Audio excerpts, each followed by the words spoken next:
Boa tarde, queridos e amados irmãos em Cristo Jesus. Eu cumprimento todos vocês com a doce e gloriosa paz do nosso Senhor e Salvador Jesus Cristo. Vamos então ao capítulo 4 de Gênesis. Então, Adão teve relações sexuais com Eva, sua mulher, e ela concebeu e deu à luz a Caim e declarou: com a ajuda do Senhor eu tive um filho homem.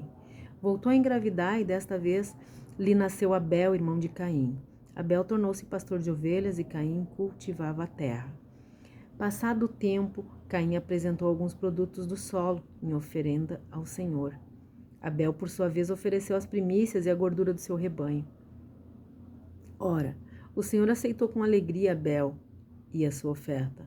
Todavia, não se agradou de Caim, da sua oferenda, e por esse motivo Caim ficou muito irado, e seu semblante assumiu uma expressão maligna.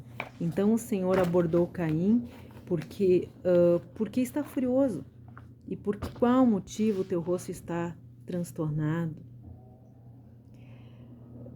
Se procederes bem, não é certo que serás aceito? Entretanto, se assim não fizeres, sabe que o pecado espreita a tua porta e deseja te destruir, e cabe a ti vencê-lo.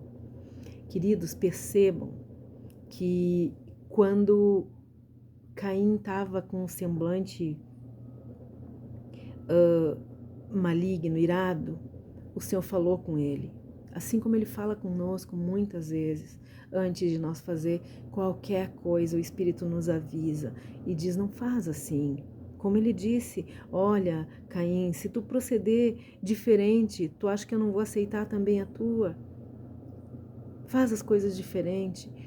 Mas Caim, aqui no versículo 8, disse: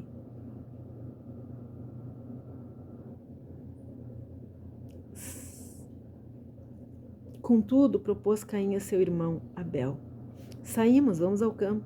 E quando estavam no campo, aconteceu que Caim se levantou contra Abel, seu irmão, e o matou. Apesar de Deus ter avisado, como muitas vezes nos avisa, como sempre nos avisa, Caim não quis ouvir e já tinha armado um plano para terminar com a vida do seu irmão Abel. Então o Senhor inquiriu Caim: onde está teu irmão Abel? Retrucou Caim: não sei, acaso eu sou protetor do meu irmão? Exclamou o Senhor: o que fizeste? Queridos, mais uma vez eu queria parar aqui para lembrar que Deus não estava perguntando para Caim porque ele não sabia. Ele estava dando a oportunidade de Caim consertar, de Caim se arrepender, de Caim confessar o pecado. Mas Caim não quis, não aceitou a misericórdia e a graça do Senhor. Ele estava oferecendo graça, ele estava oferecendo perdão. Então ele perguntou: o que foi que tu fizeste? Mas Caim, irado ainda, disse: eu não sou protetor do meu irmão, não tenho nada que ver com ele. Me larga de mão, diz ele para o Senhor, né? E exclamou o Senhor: que fizeste? Ouve da terra o sangue do teu irmão, clama a mim. Ouve, Caim, ouve, o sangue do teu irmão está clamando da terra a mim. Portanto, agora és mais amaldiçoado que a terra que abriu a boca para tragar das tuas mãos o sangue do teu irmão. Lembram que no primeiro capítulo, no segundo capítulo, a terra foi amaldiçoada, né? Deus não amaldiçoou Adão, ele amaldiçoou a terra toda por causa de Adão. E olha o que ele diz agora para Caim: por causa de ti agora, por causa do que tu fez agora, tu é mais amaldiçoado do que a terra que abriu a boca para tragar das tuas mãos o sangue do teu irmão. Quando cultivares o solo, esse não te fornecerá mais a sua força, será um fugitivo, errante pelo mundo. Quer dizer, eu não vou mais dar vida quando tu plantar, as coisas não vão crescer. Tu vai ser um fugitivo do mundo. Apelou Caim ao Senhor: meu castigo é maior do que eu posso suportar. Vê hoje, tu me expulsa dessa terra e terei de me esconder da tua face, serei um fugitivo errante pelo mundo e qualquer que me encontrar me matará. Contudo o Senhor lhe assegurou: não acontecerá isso. Se alguém matar Caim, sofrerá 7 vezes a vingança. E o Senhor colocou em Caim um sinal, para que ninguém que viesse a encontrar o matasse. Caim se retirou da presença do Senhor e foi morar na terra de Nod, a leste do Éden. Então Caim coabitou com sua mulher, ela engravidou e deu à luz a Enoque. Depois Caim fundou uma cidade, a qual deu o nome do seu filho Enoque. Enoque foi pai de Irade, que foi pai de Mejuel, que foi pai de Metzuel, que foi pai de Lameque. Lameque tomou para si 2 esposas, uma se chamava Ada, a outra Zilá. Ada deu à luz a um filho chamado Jobal, que foi o antepassado dos que criaram rebanhos e vive em tendas. Jabal tinha um irmão chamado Jubal, antepassado de todos os músicos que tocam harpa e flauta. E Zilá também deu à luz a um filho chamado Tubal-Caim, artífice de todo instrumento cortante de bronze e de ferro. A irmã de Tubal-Caim foi Naamá. Então Lameque vangloriou-se diante de suas esposas, Ada e Zilá. Ouve-me. Vós, mulheres de Lameque, escutai o que passo a declarar. Eu matei um homem por causa de ferimentos que me causara, e uma criança porque me ofendeu. Ora, se Caim é vingado 7 vezes, Lameque pode ser 70 vezes 7. Novamente, Adão teve relações sexuais com sua esposa e ela deu à luz a outro filho, quem chamou Sete, exclamando: Deus me concedeu outro filho para ficar no lugar de Abel, que foi morto por Caim. Sete foi pai e deu a seu filho o nome de Enos, que foi o primeiro a proclamar o nome do Senhor. Depois de muitas gerações, então, Sete começa a declarar novamente o nome do Senhor.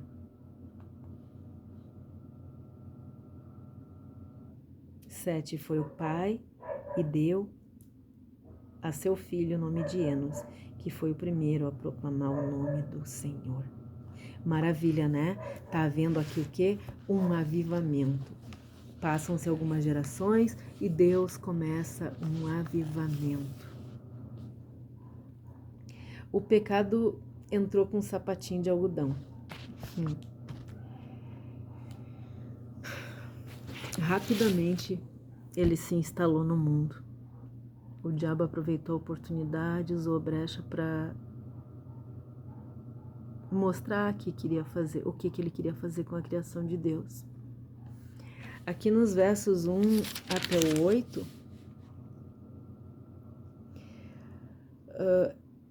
eles nos mostram o primeiro homicídio da história humana, onde o irmão Caim mata o irmão Abel e depois disso a segunda geração experimentou brutalmente os estilhaços do pecado. E de lá para cá o diabo ataca a família o tempo todo. Aqui nos versos 5 a 7, Deus vê que Caim está irado. Fala com ele antes de cometer o homicídio, mas Caim ficou calado diante das perguntas amorosas de Deus. Nos versos 9 a 15, Caim questiona e ignora Deus. O homem descaradamente rejeitando as orientações e a graça de Deus.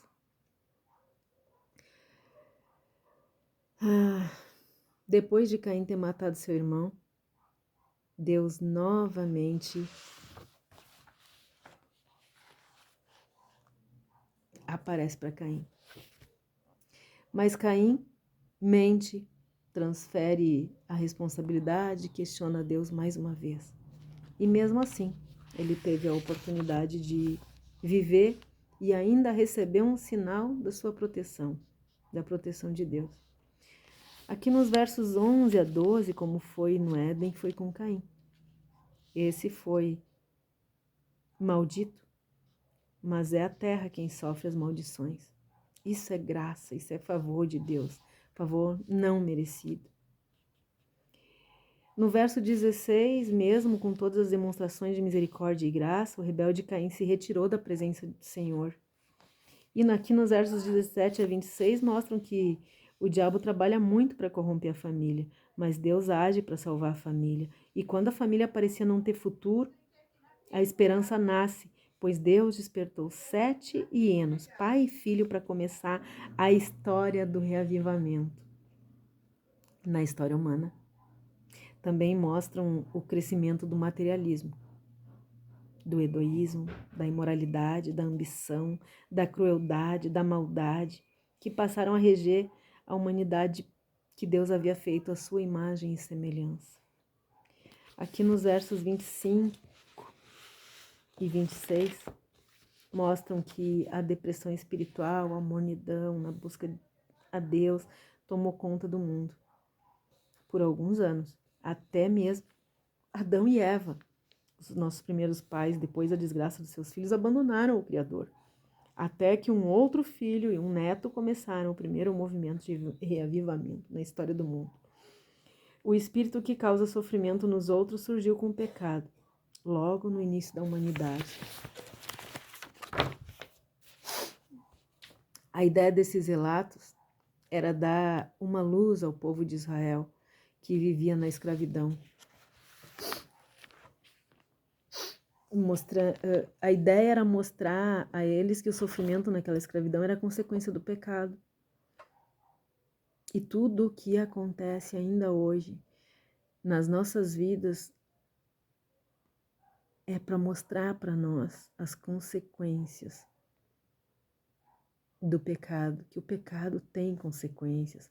Os relatos deixados aqui na Bíblia para nós eram a graça de Deus sendo oferecida ao povo de Israel, convidando-os para se arrepender dos seus pecados e se voltarem para Deus.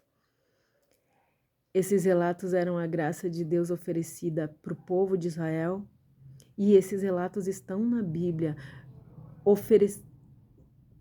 porque Deus está nos oferecendo graça a nós e nos convidando para nos arrepender dos nossos pecados e para nos voltarmos para Ele. Os primeiros capítulos aqui da história da humanidade revelam que Deus esteve presente em cada momento, em cada acontecimento, mostrando a sua graça infinita. Na história de Caim, Deus mostra que conhece o profundo do nosso pensamento e do nosso sentimento. Deus não aceitava a oferta de Caim porque ele tinha um coração arrogante e não tinha nenhuma intenção de agradar a Deus. Como a maior parte dos cultos prestados nas congregações não são aceitos, como a maior parte das orações não são aceitas, porque elas não têm nenhuma intenção de agradar a Deus, mas de mostrar. São orações e cultos arrogantes, mostrando o egocentrismo do homem. Deus aceitava a oferta de Abel porque era uma oferta de amor, e ele pagava o melhor que ele tinha, porque ele tinha o coração puro. Ele pegava o melhor do que ele tinha e entregava para Deus, porque no coração dele havia pureza. Ele adorava com o simples objetivo de adorar. Ele orava pelo simples objetivo de falar com Deus e não de adquirir vantagens de Deus, que era o caso de Caim e que é o caso da descendência de Caim. Apesar de Caim ter matado seu irmão, a Bíblia diz que a vingança pertence a Deus. Ninguém está autorizado a vingar ninguém. E com isso, Deus está mostrando o tamanho da sua misericórdia, dando tempo para que o assassino do seu irmão se arrependa, porque o fato era inédito. Nenhum ser humano havia morrido até ali. E Caim era o primeiro a cometer assassinato. Isso poderia gerar um desejo de vingar o sangue de Abel, e Deus estava evitando que a vingança se tornasse um ciclo vicioso entre os homens. Por isso é que ele disse que quem matasse Caim seria punido 7 vezes, de maneira pior ainda do que ele foi.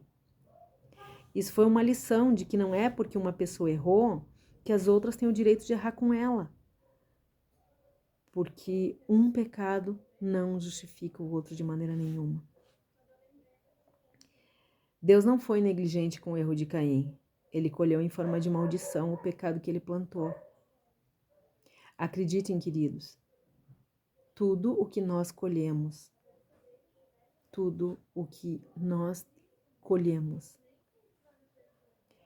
é a nossa plantação. Nós nunca vamos colher nada que nós não plantamos. Caim colheu em forma de maldição o assassinato do irmão. E nós temos colhido muitas vezes nas nossas casas, nas nossas famílias, na nossa sociedade, no nosso trabalho. Nós temos colhido em forma de maldição as consequências dos nossos pecados. Mas assim como Deus deu a chance para Caim, para que ele se arrependesse, para que ele confessasse o pecado e para que ele se voltasse para Deus, Ele dá para nós. Que o Senhor traga à nossa memória todos os nossos pecados, que nós possamos confessar os nossos pecados verdadeiramente arrependidos e entregar nossas vidas de verdade para o Senhor. E que de nós saia uma geração de avivamento. Que nós possamos fazer uma colheita imensa da plantação da palavra do Senhor. Deus nos abençoe, nos guarde, nos faça resplandecer o seu rosto sobre todos nós e tenha misericórdia de todos nós. Forte abraço, queridos. Amém e amém, Jesus.